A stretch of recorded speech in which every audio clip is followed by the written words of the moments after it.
Santiago de Chile, año 1972. En solo 18 meses el gobierno socialista de Salvador Allende ha logrado cumplir con una parte importante de su programa de cambio social. En el transcurso de un año y medio, ha nacionalizado las grandes minas de cobre, hierro, nitrato, carbón y cemento.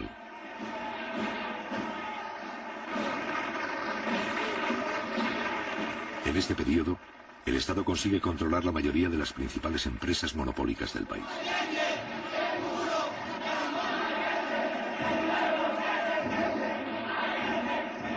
Además, ha conseguido expropiar 6 millones de hectáreas de tierras cultivables y ha estatizado casi todos los bancos nacionales y extranjeros.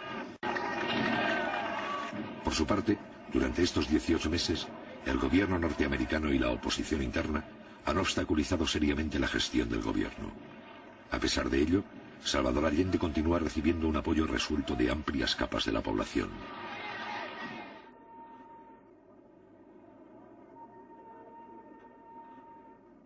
Hacia finales de 1972, el sector más duro de la oposición reafirma su estrategia. El Partido Nacional insiste en la necesidad de provocar la caída del gobierno antes de las próximas elecciones parlamentarias. Para ello, impulsa una huelga de los transportistas que sirva de punta de lanza para desencadenar un colapso general de la economía. La escasez de repuestos, fomentada por el gobierno norteamericano, crea las condiciones idóneas para que el Partido Nacional pase a controlar la cúpula de estos empresarios. Si tenemos los medios de movilización, la solución adecuada, basta ya de artista, basta ya de saqueo, de corrupción, por tarifa, por impuesto, por innovaciones adecuadas, por justicia y por menos tramitaciones. Eso es lo que le hemos venido a pedir a ustedes, la confianza para que este directorio acepte este emplazamiento. Nosotros creemos que como un solo hombre, como un solo transportista y sus mujeres que están participando, colocados y frente a frente, ha llegado el instante que levantemos los crespones del paro indefinido, determinante y hasta las últimas consecuencias, porque si hemos de perecer en la miseria y en la bancarrota y en la ruina, hagámoslos de pie vibrantes, levantados y altivos, porque este es el reflejo del roto chileno que está expresado a través de este gremio. Muchas gracias.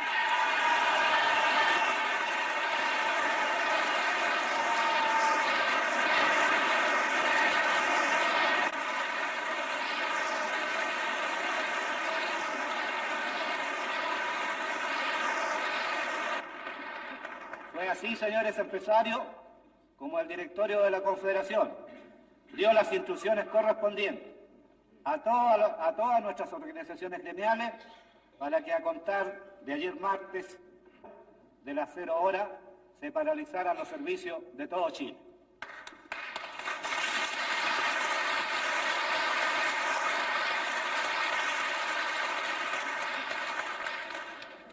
Hemos cumplido entonces, señores empresarios, con el mandato que la Asamblea Nacional fijara a la directiva de esta confederación.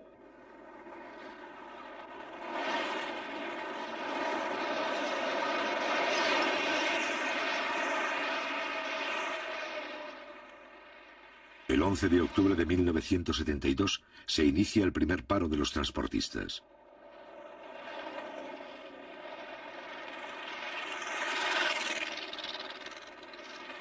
Al otro día, los camioneros reciben el apoyo de la Sociedad Nacional de Agricultura, así como de los pequeños y grandes comerciantes que también paralizan sus actividades.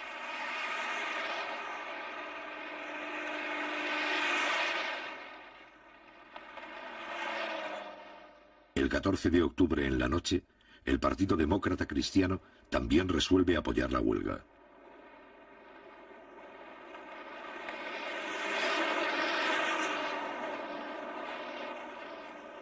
El transporte urbano y por carretera constituye un sector estratégico de la cadena productiva.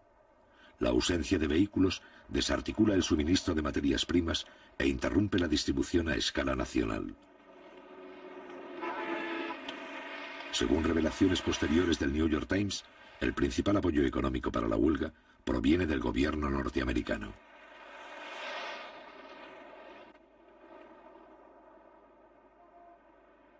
Los Los grandes empresarios agrupados en la Sociedad de Fomento Fabril también suspenden la producción y comienzan el cierre indefinido de sus fábricas. Estos sectores defienden la empresa privada y rechazan cualquier tipo de socialización de la economía.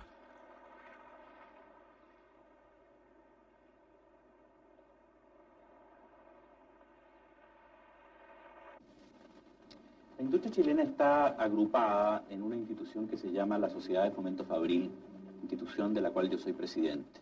Esta institución fue fundada, es la más antigua de su tipo en América Latina y fue fundada en el año 1883. Hasta este momento ha tenido 19 presidentes y yo soy el número 20. Históricamente, la Sociedad de Fomento Fabril es uno de los portavoces del gran capital nacional y extranjero. Durante el paro de octubre, este grupo encabeza a los principales industriales. Nosotros pedimos a los industriales que se plegaran a este movimiento y los industriales se plegaron como personas a este movimiento. Ocurre que en muchas partes hubo paralización industrial porque además se plegaron al movimiento sectores de trabajadores tales como los profesionales, los ingenieros, empleados bancarios, personales de salud, profesionales tales como abogados, ingenieros. Desde luego hubo comerciantes, pequeños industriales, medianos industriales, en fin, toda la industria, el comercio, en fin, fue un movimiento que abarcó sectores extremadamente amplios.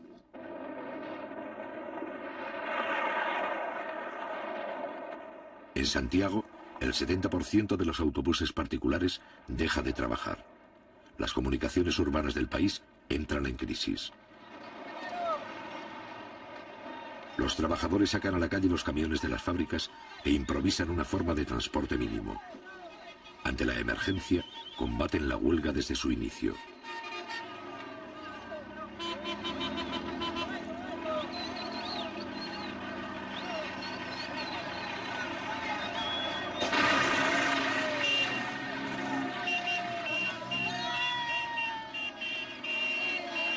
Respondiendo al llamado del gobierno, la gran mayoría de los obreros llega a sus centros de trabajo. Bueno, nosotros inmediatamente cuando supimos que estos señores transportistas se habían votado en huelga, pensamos que inmediatamente una maniobra en contra del gobierno. Entonces de inmediato nos reunimos y tomamos las precauciones del caso, debido a que nosotros somos el área social y teníamos que cuidar la empresa. Seguimos trabajando todos los días como de costumbre.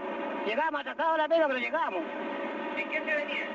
Pues lo que venían camiones, lo que había en la fábrica ponía camiones, consiguió micros particulares y nos vinimos en ellas, hasta que llegaba la industria. Bueno, nosotros trabajamos, ¿no? Con todo el apoyo al trabajo, ¿no?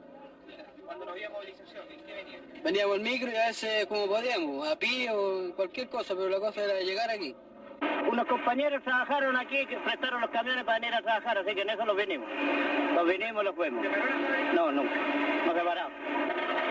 La actitud de nosotros es que siempre seguimos trabajando para cooperar con el gobierno. Así que nosotros hemos hecho todo lo que está en nuestra parte para así poder estar al lado del gobierno.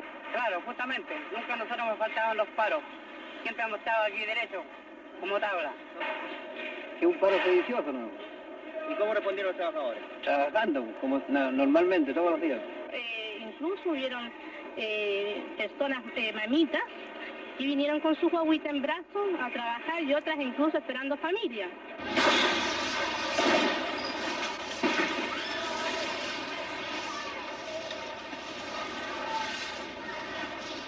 Mientras tanto, en el centro de Santiago, los grupos de choque de la oposición atacan a los autobuses que todavía no se han adherido al paro.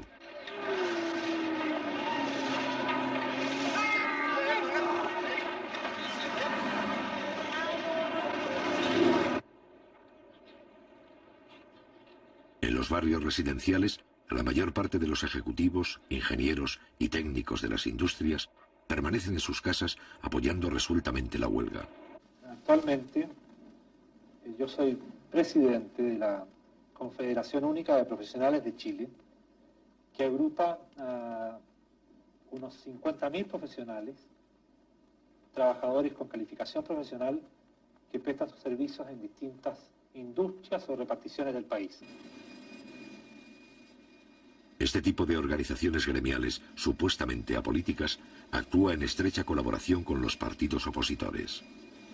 Nosotros aquí tenemos una gran organización en la base, disciplinada, consciente, responsable. Lo demostró el paro de octubre. Poco a poco, estas organizaciones asumen un comportamiento muy próximo al fascismo. Tampoco creo en el mito de que un obrero por ser obrero todo lo puede. Bueno, acá por la idea de los ingenieros fueron juntos con los ejecutivos de la empresa. Ellos abandonaron la empresa y esto quedó en manos de nuestros compañeros dirigentes. Entonces nosotros los organizamos inmediatamente y junto a ellos nosotros estamos asumiendo esta responsabilidad. Estamos bien, ya que nuestros patrones los han dejado abandonados y nosotros seguimos adelante. Y se retiraron y nos dejaron la fábrica, así que nosotros hemos seguido trabajando aquí normalmente, sin ningún problema. Por momento, hasta la fecha no se ha presentado ningún problema, tirando para arriba, como se ha dicho vulgarmente. Bueno, yo opino que fue una acción mala porque no nos avisaron ni una cosa. A pesar de todo, ahora nos encontramos más satisfechos, mucho mejor, y ojalá pudiera estrecharle la mano a mi compañero Allende. Bueno, que estamos perfectamente bien, así como estamos, trabajando ahora. Yo creo que estamos muy bien ahora con la nueva reforma que hay en la industria. Estamos muy bien y estamos tirando para arriba ahora con más empeño.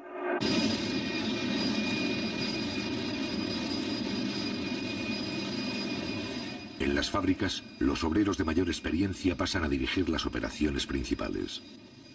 Los pocos ingenieros que simpatizan con el gobierno se reparten entre varias fábricas vecinas. Así, un solo ingeniero puede atender los problemas de 4 o 5 empresas a la vez. En estos primeros momentos, la actividad industrial no se detiene.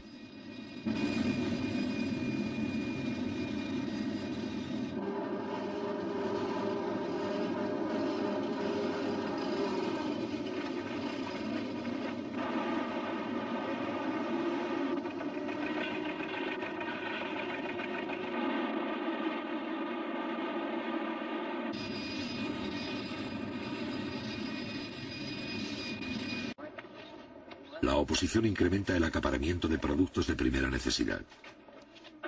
Se trata de crear una situación de escasez generalizada. En respuesta, el gobierno y las organizaciones populares aumentan la vigilancia para descubrir estos locales de almacenamiento clandestino.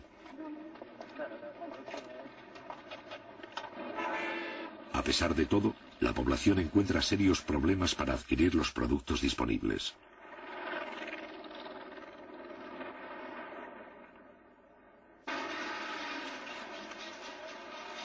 Ante lo crítico de la situación, el gobierno declara zona de emergencia en la capital y varias provincias. Esto significa que las Fuerzas Armadas tienen que entrar a cumplir funciones de orden público. La oposición acusa al presidente Allende de utilizar políticamente a los militares. A su vez, la prensa opositora lanza una campaña para fomentar la desobediencia de los militares contra el gobierno. Bueno, creo que estamos viviendo en un momento muy crítico para nuestro país, pero creo que con la unidad de todos los trabajadores vamos a sacarlo adelante, sea como sea. Compañero, ¿qué opina usted de la crisis que estamos viviendo? Bueno, encuentro que está bastante mal. ¿Y qué hay que hacer? Bueno, hay que ponerle término a todo lo que está pasando y tratar de surgir en el país. Estamos mal, compañero. ¿Qué es lo que hay que hacer? ¿Está bien? Trabajar en lo firmado. Mientras tanto, algunas fábricas empiezan a vender sus productos directamente a la población. Los sindicatos de las distintas industrias se conectan entre sí para llevar los productos a los barrios populares. Otras fábricas envían piquetes de trabajadores para abrir los comercios cerrados. Estos obreros cumplen el papel de inspectores al servicio del gobierno. Los obreros logran mantener una producción relativamente normal, utilizando al máximo los stocks de reserva. Las industrias consiguen crear entre sí un sistema real de intercambio de recursos. En la práctica, empiezan a gestarse los llamados cordones industriales. Cada cordón industrial es una agrupación de fábricas y empresas que coordinan las tareas de los trabajadores de una misma zona. Son el primer germen de poder popular en Chile. Mientras los simpatizantes del gobierno parecen remontar la crisis, los grupos violentos de la oposición tratan de crear una imagen de caos y de vacío de autoridad.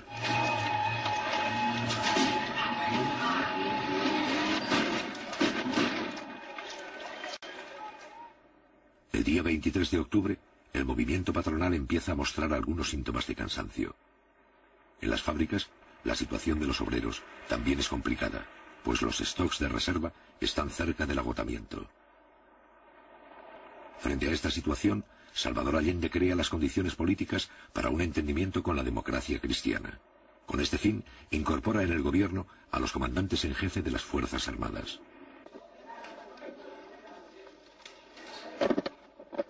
Para la creación de este gabinete cívico-militar, el presidente se apoya en el general Carlos Prats, jefe natural de los militares que respetan el sistema democrático. Avalado por este sector, Allende logra un acuerdo con la democracia cristiana y negocia una solución para la huelga del transporte.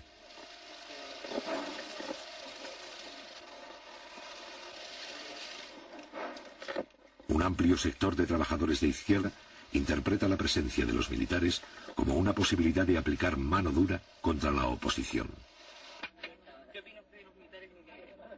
Que estoy de acuerdo en el gabinete en el que estén los militares, porque es la única manera que pueden dominar los momios.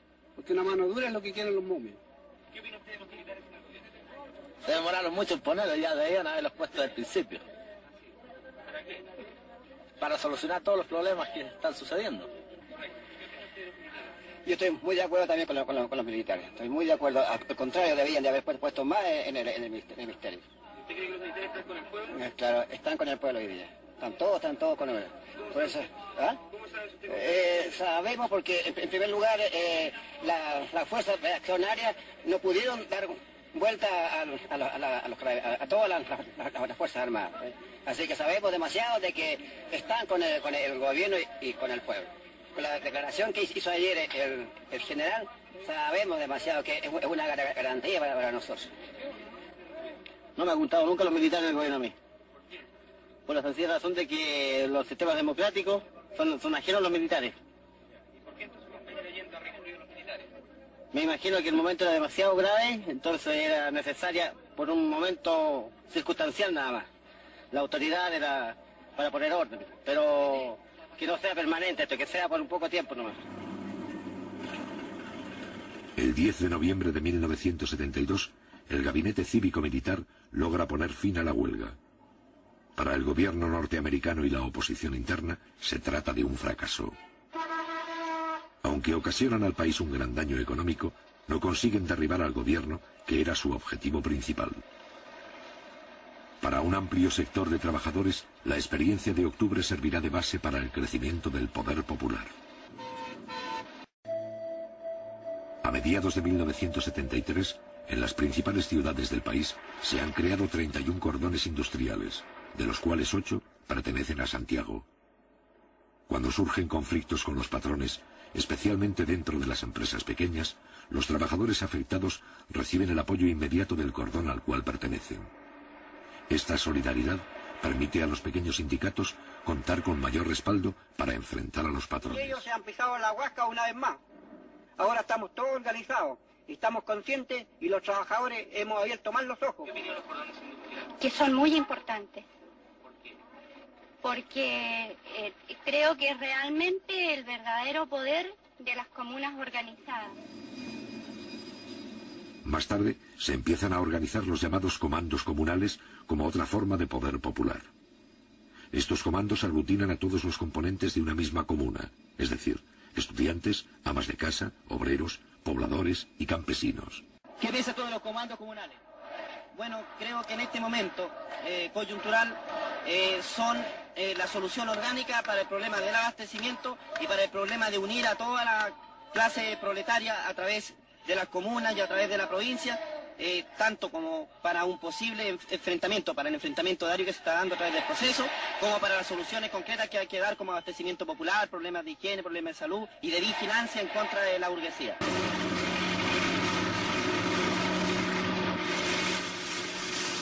En la práctica, los comandos comunales van tomando forma real a partir de acciones concretas.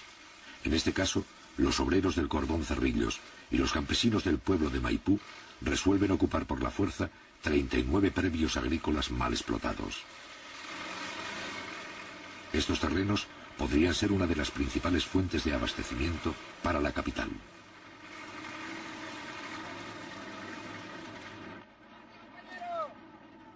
Cada fábrica vecina envía un piquete de obreros para apoyar esta acción.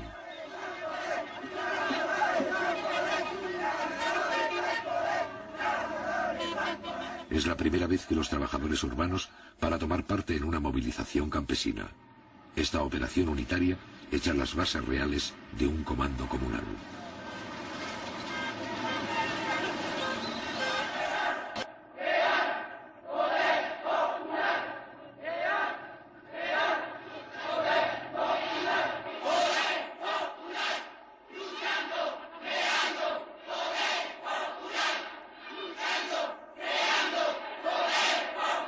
El poder popular también se enfrenta con el problema del abastecimiento de alimentos. Para combatir este problema, en los barrios populares se crea el sistema de abastecimiento directo. Nosotros queremos un almacén popular, donde ahí llegue toda la mercadería, ¿no es cierto? Donde ahí llegue la mercadería y de ahí se atiende. El almacén popular se caracteriza por prescindir del comerciante. Cada barrio que resuelve crear un almacén designa a un grupo de vecinos para recoger las mercancías. ¿Para este camión, para esto?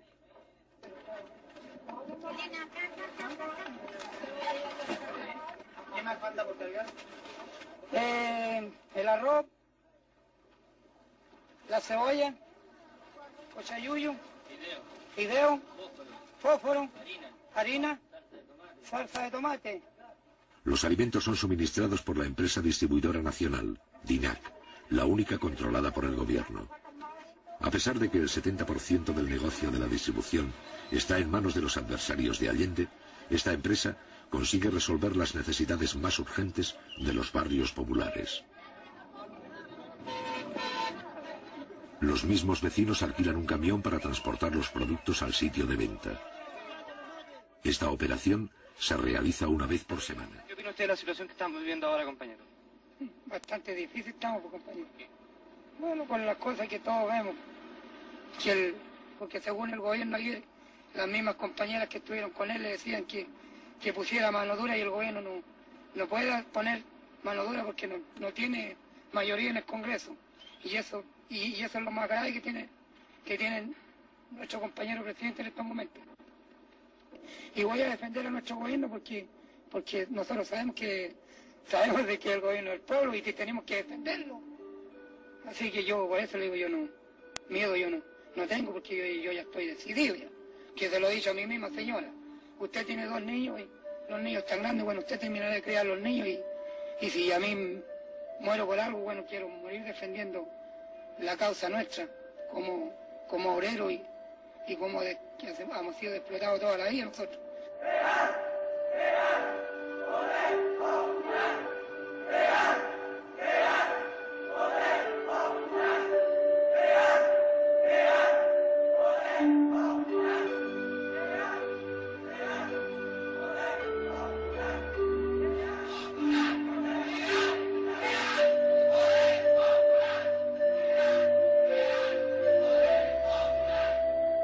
A lo largo de 1973, los gérmenes de poder popular se extienden a todo el país.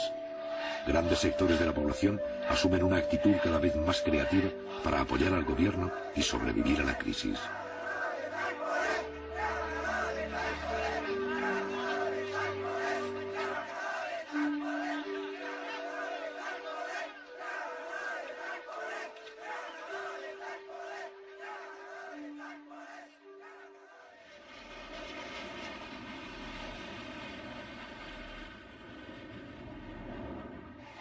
Seis meses antes del bombardeo del Palacio de la Moneda, el pueblo chileno enfrenta elecciones para renovar el Parlamento. Las fuerzas políticas se presentan divididas en 2 bloques. Por un lado, la oposición de centro-derecha, formada por los partidos Demócrata, Cristiano y Nacional. Por el otro, los partidos de izquierda, agrupados en la Unidad Popular, que apoyan un parlamento para Salvador Allende. Cuenta de que la única manera de conseguir el poder, que ya lo tenemos el gobierno, ahora nos interesa ganar la Cámara de Diputados y la Cámara de Senadores. En el fondo significa obtener un poco más de poder para la clase, un poco más de poder. Pero en todo caso, no son la solución definitiva. Nosotros creemos que definitivamente una u otra elección más no van a solucionar el problema para evitar el enfrentamiento. El enfrentamiento es inevitable y fundamental. De todas maneras se va a dar. porque en este instante se están polarizando cada vez más, ¿cierto?, las clases. De un lado la burguesía, ¿cierto?, y de otro lado el proletariado, y ese enfrentamiento se va a tener que dar. Como es habitual, las Fuerzas Armadas garantizan el orden durante las elecciones. La oposición vota confiada en el triunfo. Con los 2 tercios en el Parlamento, podrá destituir al presidente Allende mediante una acusación constitucional. A las 5 de la tarde comienzan a ser conocidos los primeros resultados. Sin embargo, antes de concluirse el recuento, algunos medios proclaman el triunfo de los partidos opositores. Omiten que más del 40% de los votos son de la izquierda, y la oposición, que nunca dudó de su victoria, sale a la calle a festejar el supuesto fin de la unidad popular. ¿Usted apoya la acusación constitucional en contra? Sí, señor, sí. Sí. ¿No cree usted que eso puede ocasionar una guerra civil? No, de ninguna manera. En la mayoría tenemos la mayoría. Pasada la medianoche, los resultados definitivos siembran el desconcierto entre la oposición. El número de votos con que soñaban se esfuman en un fracaso. Contra todos los pronósticos, la Unidad Popular no solo no disminuye su apoyo electoral, sino que lo aumenta. Sin aceptar los cómputos, un sector de la oposición habla de fraude electoral y saca sus fuerzas de choque a la calle. Días más tarde, el Tribunal Calificador de Elecciones, controlado por la oposición, se ve en la obligación de confirmar los resultados oficiales. Los partidos oponentes quedan muy lejos de los 2 tercios con que soñaban para poder destituir a Salvador Allende.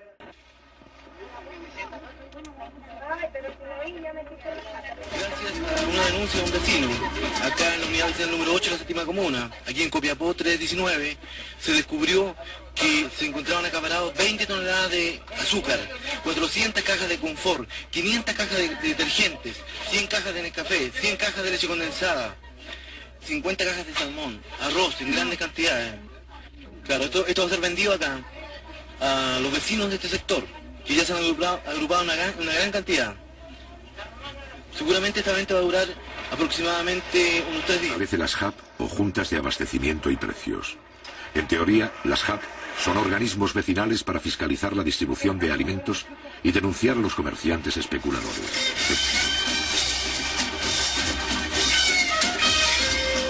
Hay que derrotar el mercado negro, hay que sacarle la cresta a estos gallos.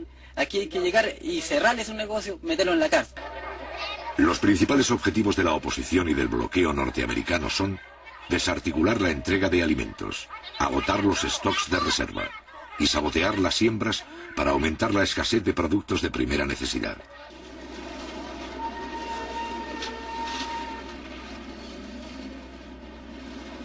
Para la oposición, el ejemplo de las JAP se torna peligroso. El Congreso inicia una acusación contra el ministro Orlando Millas, impulsor de las JAP. Por 86 votos a favor y 63 en contra, la oposición destituye al ministro cuestionado.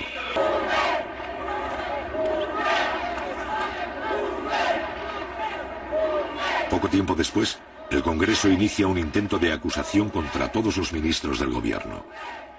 Esto significa la destitución de 15 ministros de una sola vez. Sin embargo, la presión popular hace retroceder a un sector de la oposición y la maniobra fracasa. El 17 de abril, el gobierno resuelve expropiar legalmente otras 49 industrias que boicotean la producción. En respuesta, el Congreso presenta una reforma constitucional que invalida casi todas las expropiaciones hechas por el gobierno hasta la fecha. Si Allende se niega a promulgar la reforma y no devuelve las industrias, la oposición afirmará que se ha salido de la Constitución, y si acepta, el Parlamento pasará de hecho a tener el control del Estado. En los meses de abril, mayo y junio, el Congreso declara el boicot contra toda iniciativa de la Unidad Popular. Resultado de la votación: por la afirmativa 52 votos, por la negativa 81. Queda rechazada la devolución formulada por el Ejecutivo. Frente a una escuadra de choque del grupo fascista Patria y Libertad.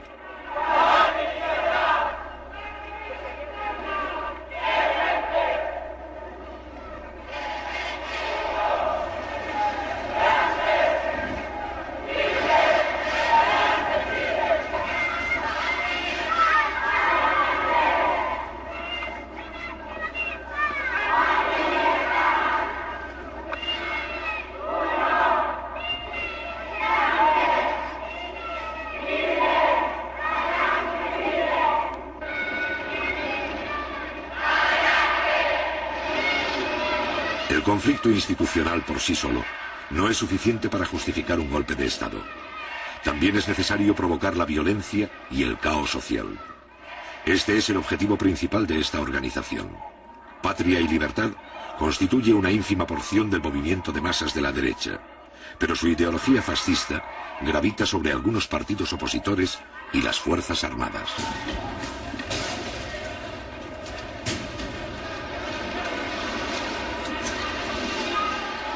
En el mes de abril, la oposición encuentra un pretexto para continuar la agitación social. El gobierno ha presentado un proyecto de reforma educacional para democratizar la vieja estructura docente. Sintiéndose amenazada, la oposición moviliza sus fuerzas de choque.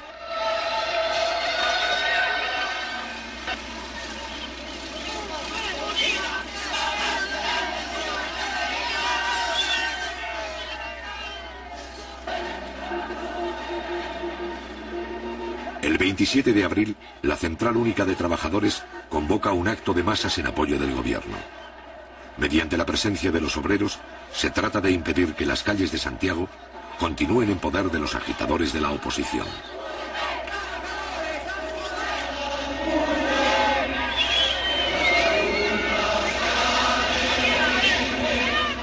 En el mes de mayo, una tercera parte del transporte colectivo está inmovilizado por falta de repuestos de origen norteamericano. En 1973, las importaciones de Estados Unidos bajan al 15% del total. Para protestar contra este estado de cosas, pero también para agravarlo, los dueños de autobuses particulares declaran una huelga indefinida. Durante el conflicto, la empresa del Estado, con solo 600 vehículos, debe atender por sí sola el trabajo que hacen los 5.000 autobuses privados de Santiago. Para neutralizar en parte los efectos de la huelga, los obreros sacan a la calle los camiones de las fábricas. ¿Qué opina usted? Mire, en realidad yo pienso que en mi calidad de estudiante se está al país paralizando de cualquier manera, por cualquier medio. Necesitamos una mejor y un mayor control en la distribución de los productos. Óiganlo bien, para aquellos que creen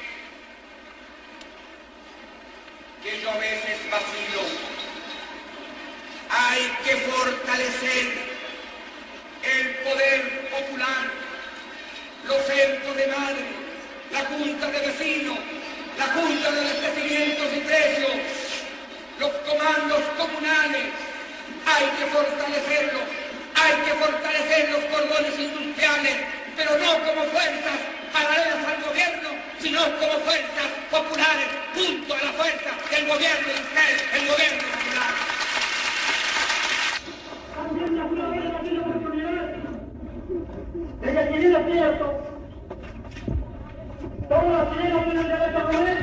Por primera vez, la oposición arrastra a un sector del proletariado.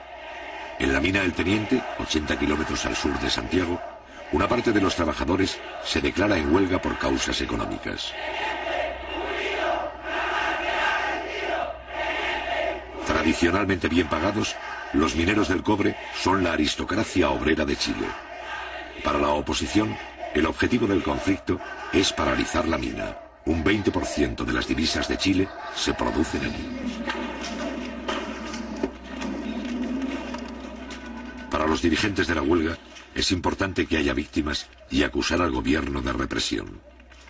Por eso la fuerza policial recibe órdenes de actuar con el máximo de cautela.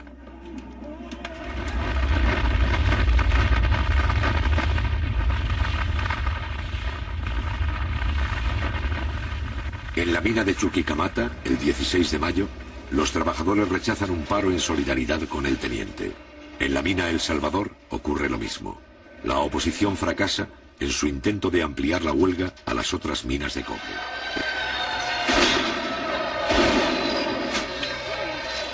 La oposición saca sus grupos de choque. El gobierno responde con la presencia policial y con la movilización de sus militantes.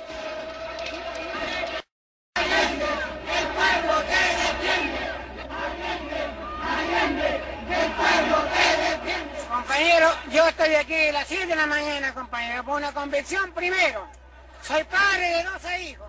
sé claramente que esta lucha de este gobierno no es para mí.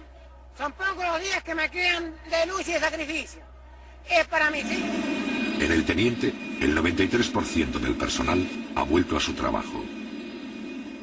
El día 21 de junio, la Central Única de Trabajadores convoca a una gran demostración de fuerza contra el fascismo. ¡Milicia popular! ¡Milicia popular!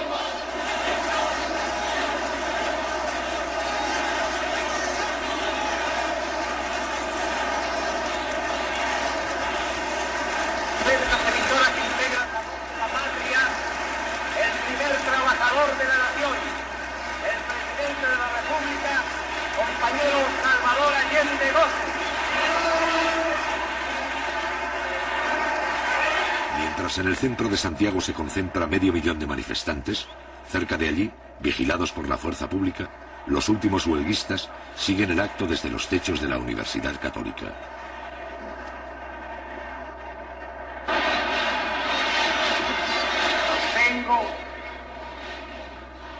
Que nunca en nuestra historia hubo un acto de la magnitud y del contenido de este.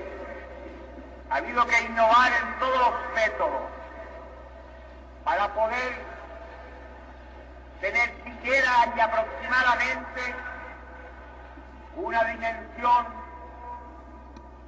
de la extraordinaria, combativa y enorme multitud que llena las calles Moneda, Agustina, Amunátegui, Ahumada, Morandé, Huérfano, Teatino, gran parte de Alameda, y todavía no ha podido llegar la columna que partía de Tajamar, al igual que la de Vicuña Maquena. Jamás en la historia de Chile el pueblo estuvo más combativo y presente. Aquí se siente la historia. Aquí estamos afianzando nuestro derecho a construir un porvenir de justicia y libertad, de abrirnos paso hacia el socialismo.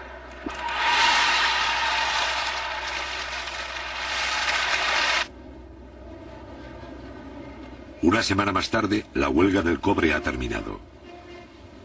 El 28 de junio, los 500 mineros que ocupaban la Universidad Católica se retiran en pequeños grupos. En total, el conflicto ha durado 76 días y ha costado millones de dólares al Estado.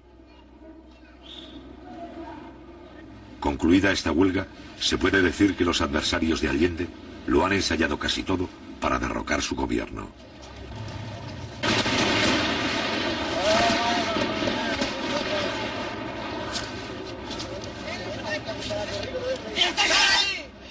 Al otro día, el 29 de junio a las 9:10 de la mañana, el regimiento blindado número 2 ataca el Palacio de la Moneda con 6 tanques y algunos vehículos de transporte.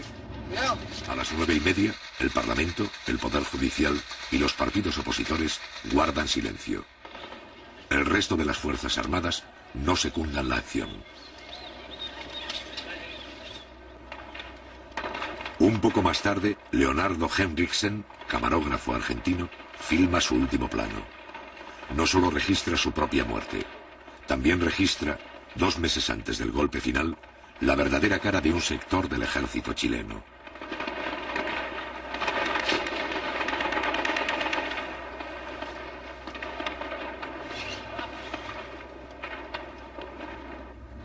Cuidado, cuidado.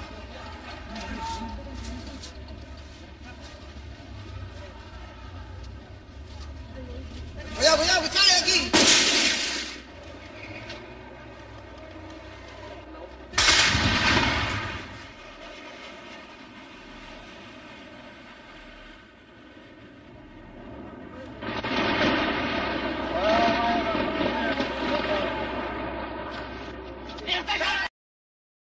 Santiago de Chile, 29 de junio de 1973.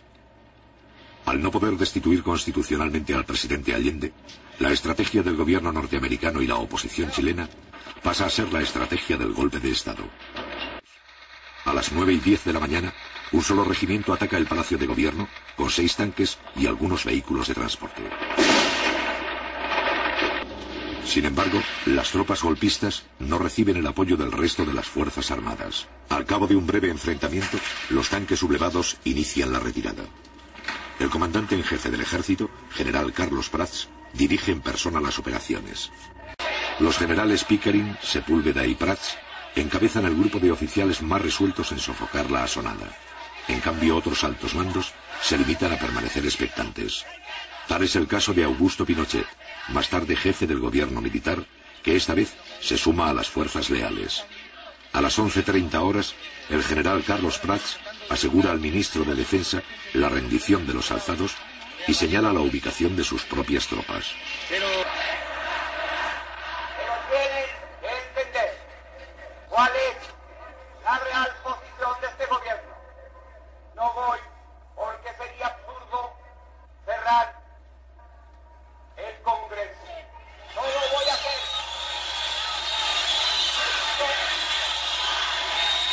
Esto respeto. Pero si es necesario,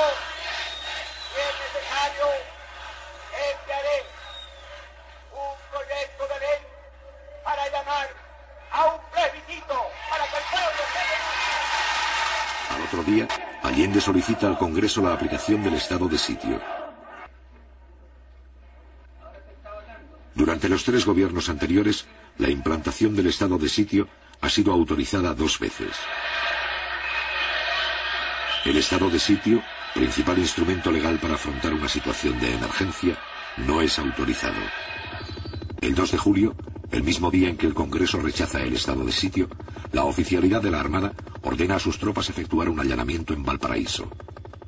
Un año antes, el Parlamento ha promulgado una ley de control de armas que faculta a los militares para efectuar registros en busca de armamento sin orden judicial ni autorización del gobierno. A pesar de la creciente acción terrorista de los grupos de extrema derecha, esta ley hasta ahora nunca había sido puesta en práctica por los militares. ¿Qué es lo que tenemos que hacer nosotros para defender este gobierno? Unirnos. En primer lugar, si vienen con armas ellos, ¿cómo le respondemos? Tendríamos que también tener cómo defendernos. Yo creo que ese es el pensamiento de todos aquí. Al menos aquí nadie tiene un arma en este campamento, nadie. Y usted sabe que con mano, con palo no se puede hacer nada. Si vienen ellos con un arma de fuego no se puede hacer nada. Existen las organizaciones de defensa por parte de los trabajadores. Existen las brigadas que en un momento determinado pudieran moverse. Pero no existen los elementos populares para defender las industrias, ni existen los elementos populares siquiera para movilizar trabajadores en una franca disposición de combate o de lucha callejera contra algunos sectores militares o algunos sectores del fascismo provistos de esos elementos.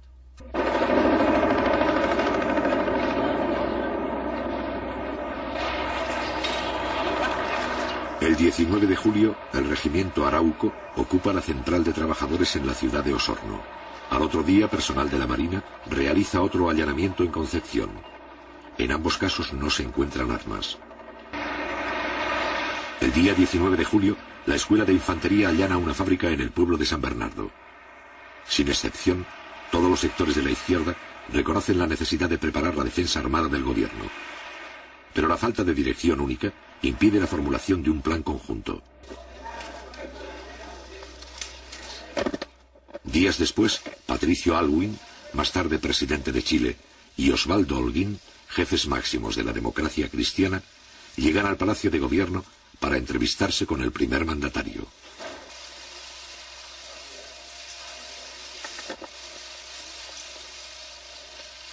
Consciente de las discrepancias, pero convencido de su estrategia, Allende se muestra dispuesto a lograr un entendimiento mínimo que evite la ruptura constitucional.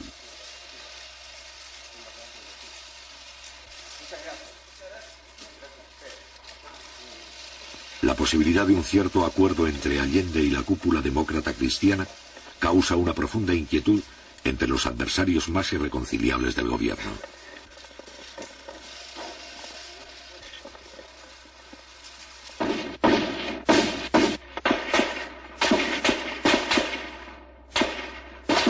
El 27 de julio, a la 1:30 de la madrugada, la extrema derecha asesina al comandante Arturo Araya Peters, edecán naval del presidente Allende.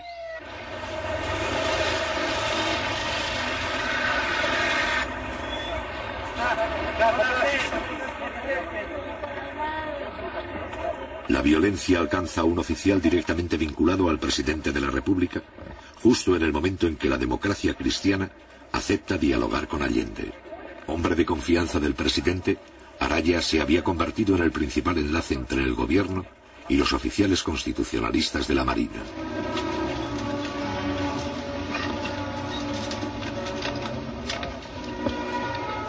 Durante 40 años, las Fuerzas Armadas chilenas no han necesitado intervenir para asegurar la continuidad del sistema. Sin embargo, a mediados de 1973, cuando el régimen corre peligro de ser sobrepasado por el proceso revolucionario, la mayoría de los oficiales parece dispuesta a intervenir.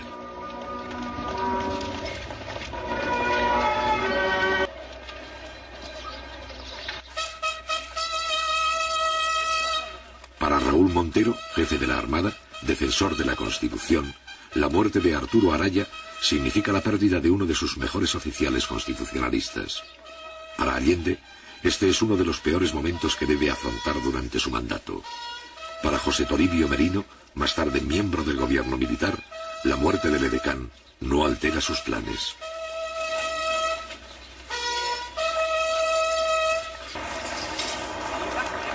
Al otro día, la quinta división del ejército ocupa el barrio industrial de Punta Arenas.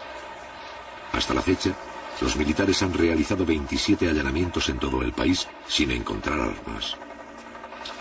Por primera vez en un operativo se utilizan tanques.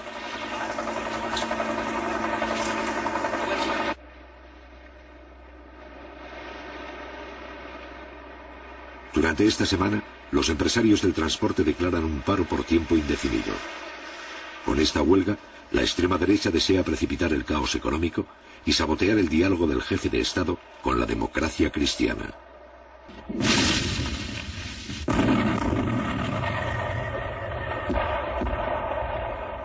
Interrumpido el diálogo, toda la oposición se suma a la escalada antigubernamental. Durante julio y agosto, los grupos terroristas, entrenados por los servicios de inteligencia norteamericanos, realizan 250 atentados con dinamita y bombas incendiarias. Ante el creciente vacío de autoridad, Allende logra el apoyo de los comandantes en jefe de las Fuerzas Armadas y consigue que los militares acepten compartir responsabilidades frente a la situación. El 9 de agosto quedan incorporados al gobierno los altos mandos militares. El general Prats, jefe natural de los oficiales leales, ocupa el Ministerio de Defensa. El mando del ejército recae interinamente en el general Pinochet, también considerado constitucionalista. Mientras tanto, en Valparaíso, un grupo de la marinería detecta la conspiración naval e informa a varios jefes de la izquierda. Esta acción es descubierta por los altos mandos y los marinos son acusados de amotinamiento, encarcelados y sometidos a tortura.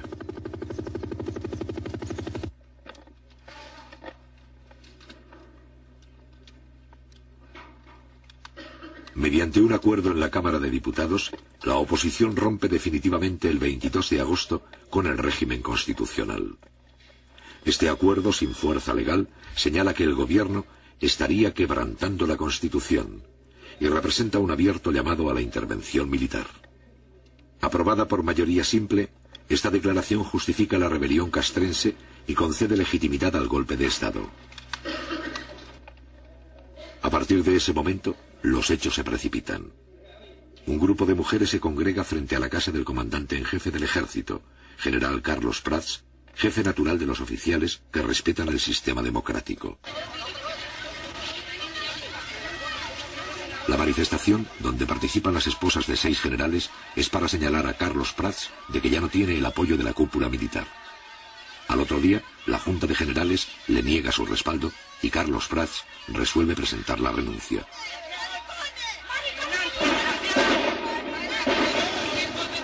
También renuncian los generales Pickering y Sepúlveda, los principales mandos leales.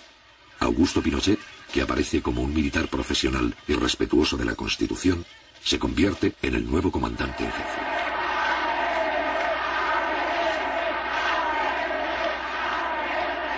A partir partir de las 5 de la tarde, más de 800.000 personas desfilan ante el presidente de la República. 3 días después, Salvador Allende informa a sus colaboradores que desea convocar un plebiscito para resolver por la vía democrática la continuidad del gobierno. Es el día 11 de septiembre. Frente a este pueblo movilizado, pero sin armas, va a entrar en acción el último recurso de la oposición interna y del Departamento de Estado norteamericano. Les habla el presidente de la República, desde el Palacio de la Moneda. Informaciones consignadas señalan que un sector de la marinería habría aislado Valparaíso y que la ciudad estaría ocupada. En todo caso, yo estoy aquí, en el Palacio del Gobierno, y me quedaré aquí defendiendo el gobierno que represento por la voluntad del pueblo.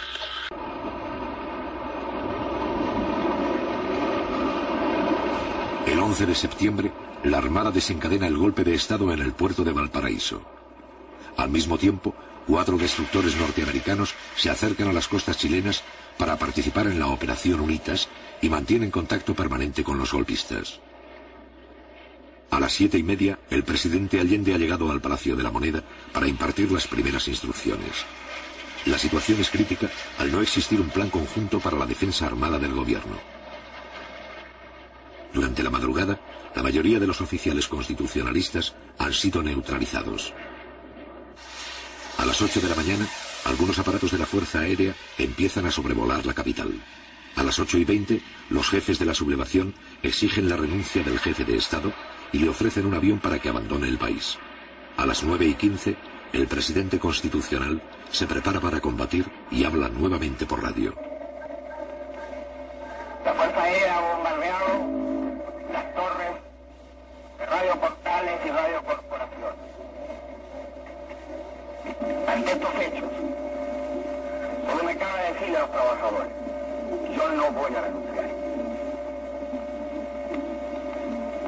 Colocado en un tránsito histórico, pagaré con mi vida la lealtad del pueblo. La historia es nuestra y la hacen los pueblos. ¡Viva Chile! ¡Viva el pueblo! ¡Vivan los trabajadores!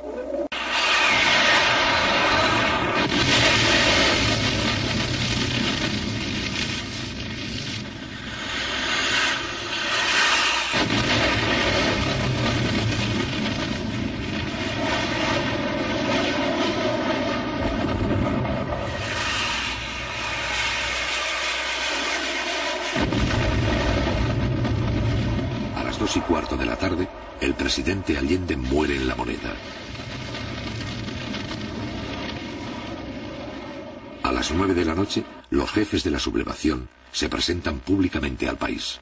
Las Fuerzas Armadas y de Orden han actuado en el día de hoy solo bajo la inspiración patriótica de sacar al país del caos que en forma aguda lo estaba precipitando el gobierno marxista de Salvador Allende. La Junta mantendrá el poder judicial y la asesoría de la Contraloría. Las cámaras quedarán en receso hasta nueva orden. Eso es todo. Tal vez sea triste que se haya quebrado una tradición democrática que en este continente era larga. Pero cuando el Estado pierde sus calidades, vienen aquellos que por mandato mantener su vigencia, asumir ese cargo. Hoy lo hacemos. Estamos seguros que Chile entero tiene que comprender el sacrificio que nos significa. No se trata de aplastar tendencias o corrientes ideológicas, ni de ejercer venganzas personales, sino, como dije, de restablecer el orden público y volver al país por la senda del cumplimiento de la Constitución y las leyes de la República. Después de 3 años de soportar el cáncer marxista que nos llevó a un descalabro económico, moral y social que no se podía seguir tolerando por los sagrados intereses de la patria, nos hemos visto obligados a asumir la triste y dolorosa misión que hemos acometido.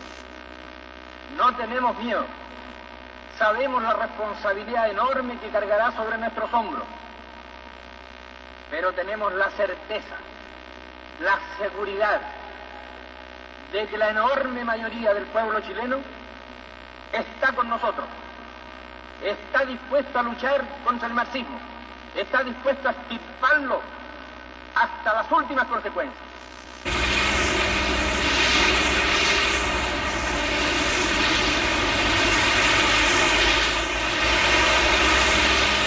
A partir del 11 de septiembre, todos los recursos del ejército chileno son utilizados para reprimir el movimiento popular con la complacencia del gobierno norteamericano. La primera resistencia armada ofrecida por algunos cordones industriales, poblaciones, minas y centros agrícolas es aplastada rápidamente en lucha desigual.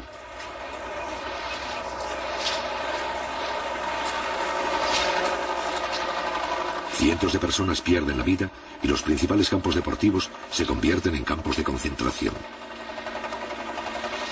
La democracia representativa más larga de la historia de América Latina ha dejado de existir. Sin embargo, a partir del mismo día 11 de septiembre, las fuerzas democráticas comienzan a reorganizarse poco a poco en la clandestinidad y adoptan numerosas formas de resistencia. La batalla de Chile no ha terminado.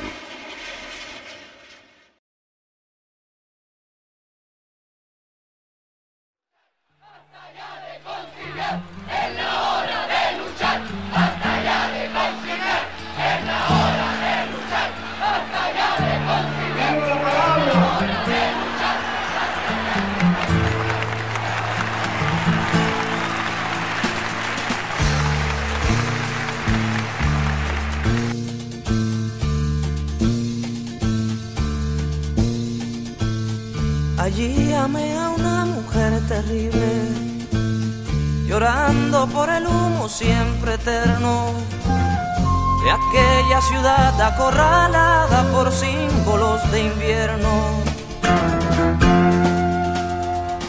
Allí aprendí a quitar con Dios y a echar luego mi cuerpo a la llovizna, en manos de la niebla dura y blanca, en calles del enigma. Eso no está muerto, no me lo mataron, ni con la distancia, ni con el vil soldado. Eso no está muerto, no me lo mataron, ni con la distancia, ni con el vil soldado.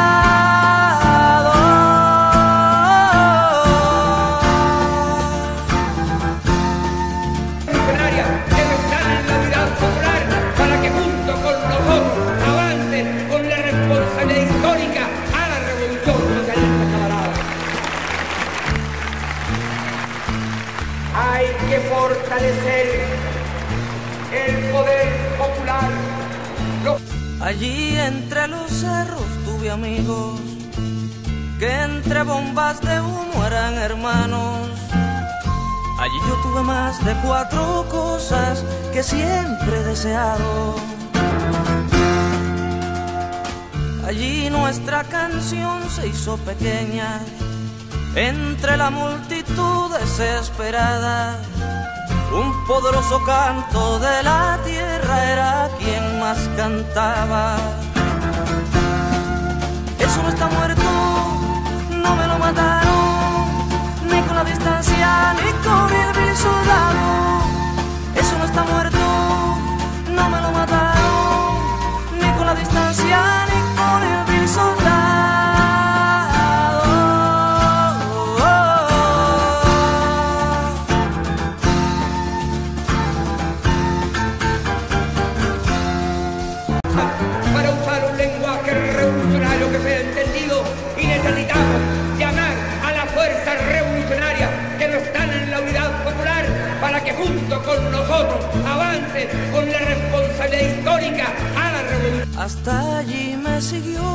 una sombra, el rostro del que ya no se veía, y en el oído me susurró la muerte que ya aparecería.